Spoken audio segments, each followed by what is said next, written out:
But today I want to show you guys something that I've been kind of working on a little bit these past couple of days. You guys know that I've been doing a lot of backtesting to test different strategies and different way of doing things. And one thing I came across was a trading strategy for the hammer. For the past couple of years, I've been trading something else than hammer. Like we're talking about the candlestick, the hammer. The thing I found with the backtesting is that it works really, really well. Sometimes trading the hammer has a higher win rate than the engulfing candle, which is surprising because to me the engulfing was more kind of significant, more reliable, but the hammer can be as reliable as an engulfing candle. However, the thing is, if you want to trade the hammer, you need to put some rules because not all hammers are going to be good, and you don't want to be stuck trading something that doesn't work at all.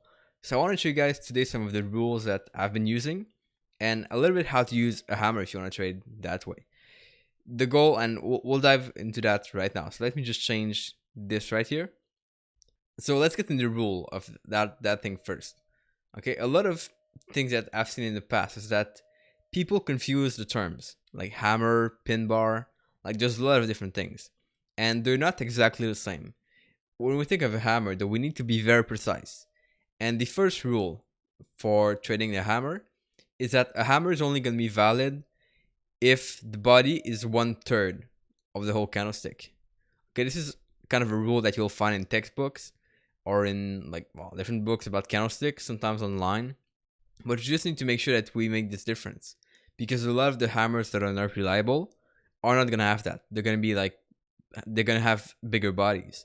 So you want to have the wick to be kind of this part is gonna be 2/3. Then you're gonna have like the body. It's gonna be like 1/3 maximum. Okay. And here's the second rule.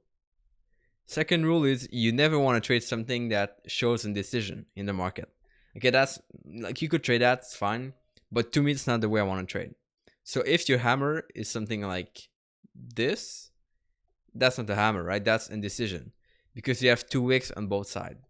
So your hammer usually should have kind of this wick, the small body.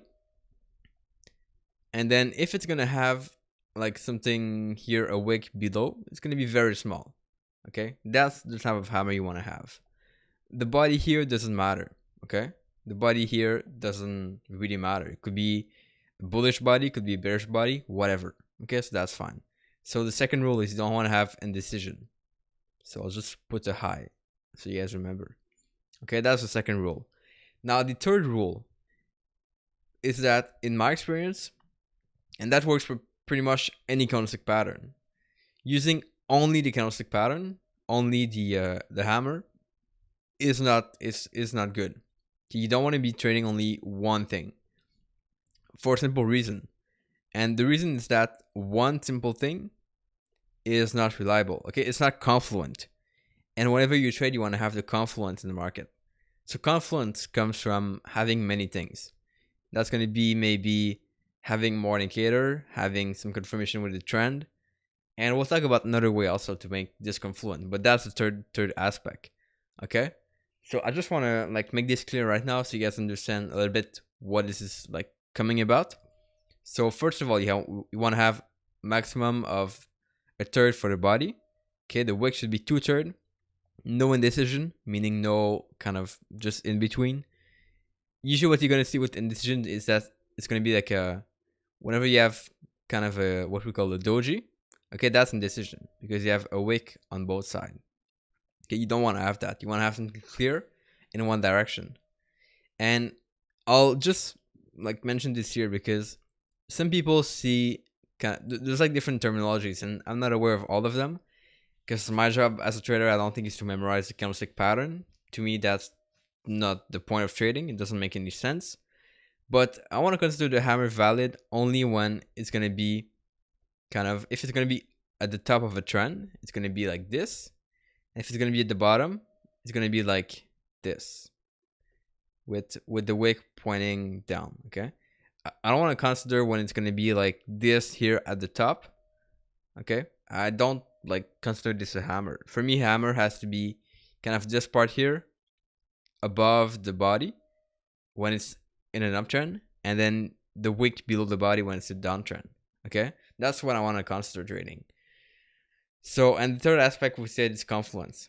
Okay, so I'll show you exactly, guys, how I was backtesting this, and maybe some of the ways you can use that in your trading. Okay, so I just picked a random chart, and I'll go just to the question quickly. If you guys have any question, cool. Philippine pin bar congruent. Yeah, exactly. Yeah, I'm using price action, but not only price action. Okay, that's the big thing here. If you only use price action, good luck. Okay, for me, that's what I've seen. But if you combine things and if you have confluence whenever you trade, that's gonna be much more reliable. Okay, so we'll get to that right now. And I'm gonna pick a daily chart because that's what I've been backtesting on. I'm just like on a random pair right now, and I have no clue how good it works on this. But what I'm gonna first look at is whenever I want to trade. Okay, I will never trade kind of counter trend. And what I mean by this is I will always consider the market phase first, how the market moves. Okay, and that's really simple to understand. Whenever we're here, we see that we're going sideways in the market. Okay, it's kind of a range. And here, we see that we're going in a trend. Okay, it's going up, right? We're above the middle band of the Bollinger Band. It's pretty simple. Right here, we're going back to sideways. So if we're gonna be here in the market at this like area, what I'll be looking for is for kind of trades within the range. And this range is like very tight. So it might not be the best place to trade. But see, when I was talking about the hammer that I don't want to trade, this is the kind of thing. Some people call this, I think, a hanging man or whatever term that is. But because the wick here is not below, I won't trade this one. Because something like this might be better. And here's what most people are going to do. They're going to see this hammer. They're going to say, well, this is a hammer. I'm going to place a trade. But it has to be like in line with other aspect in the market. And what I'll usually do is I'll take an indicator with that. Okay, I want to have first the location of the trade, meaning it has to happen at the right place. And it has to be in line with an indicator. Okay, so what I've been backtesting with is the Bollinger Band. You could use the RSI here because we're sideways. It's pretty much the same thing. It's going to give you probably a very similar idea of like the win rate. It's probably going to be very similar. So this is also the type of hammer I would not take. And I kind of saw this before, so it's not very valid. But the reason here is that we see a lot of indecision here. Right? Remember when I said it has to have a small body? Right? No indecision. So it has to have a small body, yes, but no big wick on both sides, right? You want to have a clear directional kind of hammer. And this is not what we have right here. Now I'll maybe just go candlestick by candlestick until I see something significant. And whenever I'm going to trade with the Bollinger Band, I want to have it breaking outside the Bollinger Band. Okay, that's very important. If it's a hammer that happens like here in the middle, it's not very significant. Right? It's like nothing confluent with anything else. So that's what you want to have. And breaking out like this is not significant either. Okay? Well, since we're here, I'll show you guys the backtesting results because I think it's going to be interesting. And I'll just pick, I don't know if I backtested this pair yet. I don't think so. So I'm going to pick a pair and we might move to this pair afterward. Let's say ADGPY. Okay, so ADGPY, basically, I've computed those stats. The stats are like right here, okay? These two boxes with different kind of take profit ways. So that gives us 21 trade, doesn't matter the period and everything. We'll just keep it simple. So 21 trades. Number of trade with the hammer have been 13 trades. Okay, 13 is same thing in both cases. And those are different kind of return based on the risk you take and all that stuff. But you'll see that the winning rate here of hammer is 38%. Okay, with this way. This is taking profit at 2 of reward to risk and then at 3 of reward to risk. Okay, with fixed take profit. This is not making money at all. Okay, it's making money overall because the other strategy is with the engulfing candle, hence why the win rate is going to be higher overall. But this with 38%, I don't think it's making, well, maybe it's making money, but not that much money, right? And this one here is with the same strategy, the same setup, but with a different take profit. Okay, we're taking profit at 1 and 2 to 1 of reward to risk. Fixed take profit again, so very simple. But I just want you guys to understand like what kind of win rate you can expect. But those trades have to be in line with the market phase and the Bollinger Band, for example. Okay, so let me just go back on the chart, and I'll go with AUD GPY because you guys are gonna see what type of trade I take on this, and because the trade are still identified here, I didn't like remove anything. So this is engulfing candle. So let me just go back a little bit in time until we find a trade with the hammer, and I'll explain you guys what happens. There we go. So here's an example of trade. This is like when you talk about hammer and strong and significant, this is a real thing. This is what you want to trade. Okay, we have a strong hammer. We're breaking outside the Bollinger Band a lot, which is significant. And this is where your kind of discretion is going to come into play. Because yes, you can say like it has to break outside the Bollinger Band, but only you're going to see when you trade live how significant that is. And you're kind of going to have to judge. Okay, I'm comfortable judging with that because to me it's fine, like it makes sense. But you just need to be kind of discretionary a little bit here whenever you trade. Okay, so I see it's breaking a lot. I would enter above the high. If we're breaking above the high on the next candlestick, which is right here, stop loss below the low. And the take profit with this has been 1 to 1 and 2 to 1 of reward to risk.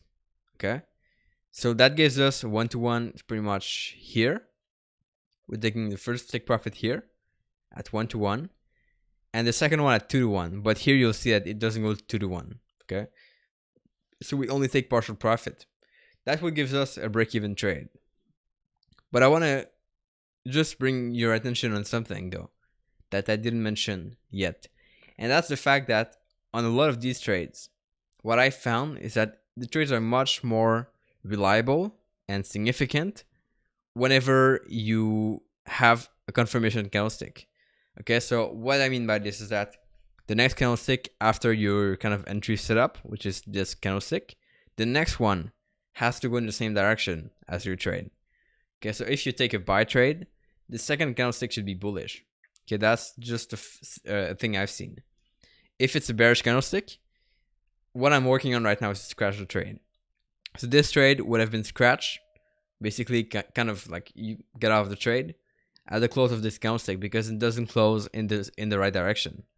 Okay, so what would have happened here is that we would have closed the trade here with about a third of the original stop loss. So we only lose like a third of our stop loss, which is a lot better, right? That makes a lot of sense.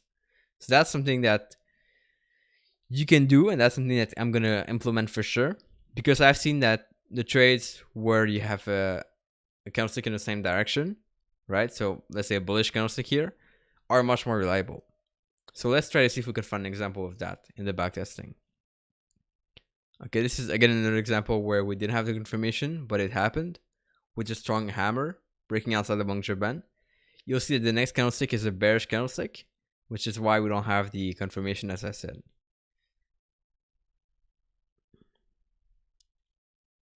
Right here we had the confirmation though. So see, we had this hammer. Next candlestick is bullish. We enter above the high of the candlestick here. The thing is, you don't want to wait until the second candlestick because then you might be way too late in the move, right? So you can enter and decide to scratch the trade if it doesn't happen as you thought. Okay, if you don't have the confirmation, you can scratch your trade because nothing is telling you that you have to put that you have to leave your trade there until it hits the stop loss or take profit, right? Nothing tells you that. You could do it. That's kind of the beginner way of doing it. But a lot of traders that you see out there, even though they have this small stop loss, this is not big, this is pretty small. But even though people have this, they still want to cut their losses, and that's fine. Because we know that overall, the probability is much higher that with the confirmation candle, the trade is going to be successful. Without it, the probability is higher that it's going to be non-successful. And that's why you want to cut your losses short, if you can, right? Because then if you cut more losses, your profit are going to be much bigger than your small scratching trades. Okay, so that's something pretty interesting. And here we have something interesting, which is the fact that we've been kind of in an uptrend. We stopped for a while, and then we push back in the same direction. Okay, so it's not against the trend, it's kind of with the trend, even though we were consolidating before. And that's why I want to stress this also, because I wouldn't take any trade like at the top of a trend, right? Let's say we were here and we see a hammer. Okay, I wouldn't sell here because we're at the top of a trend, for example. Okay, so that's what I'm trading with basically. And I think this is clear. I think it's like a good overview. But if you guys have any question, I'll just go back to the question screen. Let me know in the comment below. Cool. Let's see. I'll just read your question. I'll shift back to the camera mode right there. Let me read the chat a little bit, and if you guys have any questions, post them there. What do we have? Yeah, pin bar. Can answer that. Question. Yeah, pin bar. Cool. Bulgaria. Nice. NTV game. Just watching. Okay, lesson 3 from the academy. Cool. I appreciate. Of the ultimate day trader. Nice. Thanks. That's a good course. So NTV game is part of the academy, my academy, the Disaster Academy, which is I think really helpful for people who go through the module. So I'm pretty happy about this. And he's following a course about day trading, which is really, really cool. That's gonna be nice. What do we have here? Yeah, I think YouTube streaming is not that good, so we'll have to I'll have to adapt to it. 1-to-1 win ratio. Right. Kaylin, yeah, mentioning a good point is that the trade I showed you guys, it's a 1-to-1 of win ratio, but the thing is that it takes like a month to close the trade, which happens sometimes. But as I said, if you crash the trade like I show you guys, right, that's gonna be much shorter. And investment punk 1, can you prove us that you're actually a profitable trader? Yes, I do a review every single month of my trading. You can check it out. I just did the one 2 days ago, so it's on a YouTube channel, and that's it. Like, if you don't like this, totally fine, but that's the review that I do, and that's the proof that I have. So that's it. If you guys have any question, comment below. I'll have to conclude here because I have other stuff to do this afternoon, other videos to record and everything, and other work to do for the podcast. But I appreciate you guys tuning in live. Thanks for watching. And if you have any question, just like again, comment below and let me know. I'll do my best to help out and to answer your comment even after the video is published and everything. And I'll see you guys pretty soon. All right, ciao.